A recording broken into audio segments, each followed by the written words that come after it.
X-Men know brutality, whether through the emotional loss of a team member, the decimation of millions, or just the gruesome brutality of a fight. Mutants truly have experienced it all. The end of the Hellions series has to be one of the most brutal things I've ever read. It was actually painful for me to read. My heart seriously hurt after finishing that series, and I was in tears for honestly most of the last issue. To watch this team of lovable but extremely weird misfits come together over multiple issues throughout this series, only to see many of them slip and self-destruct, was honestly something else. They had found a sense of family, only to lose that newfound family, and with it, for many of them, honestly their sense of hope. It was a brutal ending to what was otherwise honestly an uplifting story. I still can't believe that's how it ended, honestly.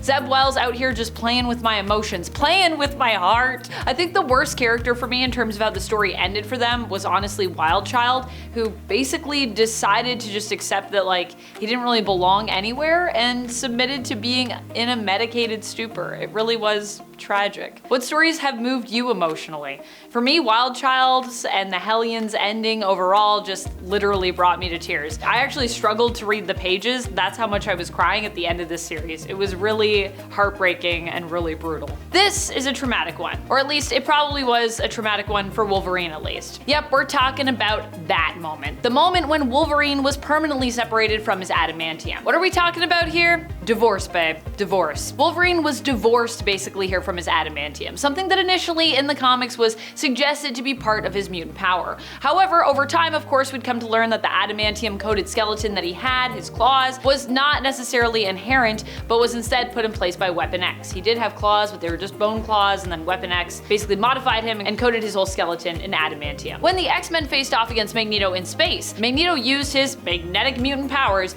to manipulate this metallic substance, this adamantium, fully removing it from Wolverine's skeleton. He'd get it back, but the extremely gruesome and painful de-adamantium process would leave its mark, making Wolverine more animalistic soon afterwards. Professor X has a lot of brutal moments in the comics. Honestly, he is tied to many of them because he has done some morally questionable things throughout his comic book history. One of these moments, however, might seem small in comparison to some larger missteps that he's had, but it still shocks me to this day, and I find it honestly quite brutal in a different way, so I'm gonna include it here. We're talking about Professor X admitting his feelings for Jean Grey. This wasn't something that Professor X shared aloud, but just seeing it confessed to, even in a thought bubble, was honestly enough for me. Now granted, at the time, I doubt this would have been as shocking when this comic was released, because it was issue number 3 of X-Men, considering that canon had not yet established that Jean was actually one of the Professor's really first X-Men, who he'd helped when she was only a little kid and he was a young adult. But given the context I had when I read this, yeah, it's a mess. One of the most brutal fights I've seen in a while is the one where Storm faces off against Tarn. Tarn the Uncaring is one of the mutants from Morocco, and he happens to be one of the most upsetting to face. Honestly, because of his mutant powers. Also, he's a mutant of Morocco, so they tend to be made of just tougher stuff in general. But really what makes his fights in general brutal are, honestly, his powers. Tarn can basically alter folks' genetic makeup, which is exactly what he does to take Storm's powers away after challenging her to a fight, or rather, after insulting her authority as Regent of Morocco, which she interprets basically as a challenge. And honestly, rightfully so. She responds in kind by saying she will see him in the circle for the two of them to duke it out between them for who should sit as regent, or rather, maybe just who should respect who. Now, when they do, Tarn uses his powers to take away Storm's powers and disfigure her, but still she manages to best him by stabbing him in the chest and threatening to end his life by puncturing his heart. Yeah, Storm, even when she doesn't have powers, she's a really amazing fighter, so you should not mess with her. She forces him to yield, and in the end he learns just how strong-willed Storm is and ultimately returns her powers to her, admitting she is of Morocco and perhaps she might even be of a Ment. That's how intense she is. I was not expecting this next one, which is quite a twist, or rather I wouldn't have been expecting it if I hadn't read it later. 2023 for me was a year of mainly focusing on indie comics in terms of my collection, seeing if I could make it a whole year without really collecting mainly superhero comics from the big two myself, instead focusing on collecting books from smaller or still large but honestly alternative publishers. Dynamite, Image, IDW, and even still some really indie self-published stuff. For the most part, I succeeded in last year's New Year's resolution. yay, in regards to this, but the downside was I ended up being more behind on my big two superhero stuff, like X-Men. As such, I already kind of knew the events of the Hellfire Gala before I actually read that Hellfire Gala. Even knowing it though, it was still shocking to behold Nimrod flying in and pretty much insta-killing, for the most part, the newly announced X-Men team. Honestly, poor Dazzler. I was so excited about Dazzler joining that team, and then when I heard that that happened, I was like, ugh. And then when I read it, I was like, ah! Contrary to the last point, this one was very unexpected. Obviously with Hellfire Gala, I kind of already knew what happened even though I hadn't read it yet. This one caught me unawares. It's because it was one of the first fights that we saw during the Ten of Swords Otherworld tournament, and I honestly had expectations going into this event that were instantly shattered here. Pardon my pun there. Sorry, Betsy. In this first fight of the tournament, Captain Britain's Betsy Braddock was forced to face off against Morocco's champion, Iska the Unbeaten. Iska gets her name from her mutant powers, which prevent her from ever losing. And while I expected that Betsy might be the first one to, pull off such a feat and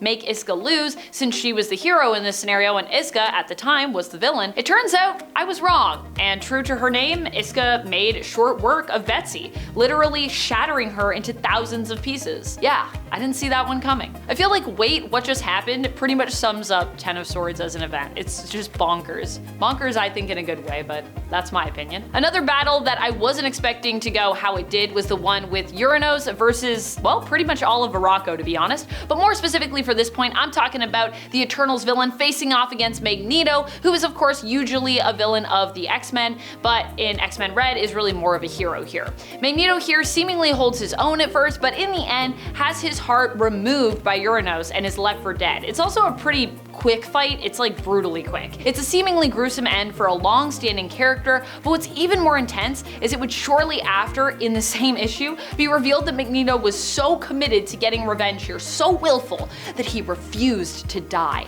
using his powers in place of his heart to move his blood through his body and will himself to keep going so he could live to get revenge on Uranos for what he had done to mutant kind and planet Morocco. Heartless Magneto is scary Magneto. This death of a character I'm about to touch upon though is an honest real one. Synch was long dead up until recently in the comics. Thankfully, he was one of the first that the mutant nation of Krakoa brought back, prioritizing his resurrection so that he might be acclimatized and prepared for his mission in the vault alongside Darwin and Laura Kinney's Wolverine. Before his mission there, however, which he miraculously survived, he gave his life to protect others when Emma Frost's school for young mutants was attacked. This was his previous death. Tragic. Generation X, let's go. What makes his death in Generation X even more brutal is the fact that Synch gave his life to basically save other human kids who also attended the school, even though many of the human kids there were pretty unkind to the mutant student body they were forced to share the school with. Another heartbreaking defeat that I found to be extremely shocking and brutal was the loss of Captain Kate Pryde. And Lockheed, poor Lockheed, though fortunately Lockheed, his life was not lost. We must protect Lockheed at all costs. This all went down in the first volume of Marauders, a series that constantly pushed the envelope I felt for what we expect of these characters while also staying true to them. Kate was the leader of this new Marauders team, making her pretty much the main character of the series. So seeing her lost at sea at the hands of Sebastian Shaw was devastating, especially when you consider this happened only in issue 6 of this series. Yeah, just taking everything we thought we knew about what was going on and flipping the script. While a lot of the times we talk about the events of House of M and M-Day as being like the worst things mutants have ever lived through, there was a moment that was even more a brutal loss for Marvel mutants in comparison, I'd wager. One that also cost millions of lives. Millions of lives. I think actually M-Day only cost million,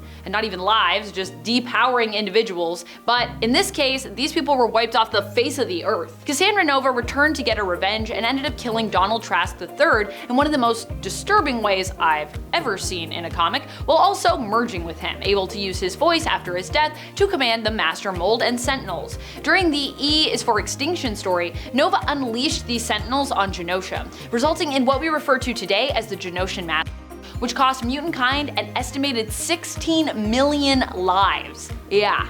Doing far more damage than M-Day and making M-Day even more devastating as a result when it did happen, since the mutants' numbers were already severely reduced going into the House of M event because of course, the Genosian Massacre. Like if the Genosian Massacre hadn't have happened, we would have had more mutants even after M-Day because there'd just be more people in general. So even though many of them would have been depowered, we still would have had a lot left. That's about it. I have been myself, Amanda McKnight. I can't wait to talk comics with you again, but until then, Nerd Squad, you stay nerdy.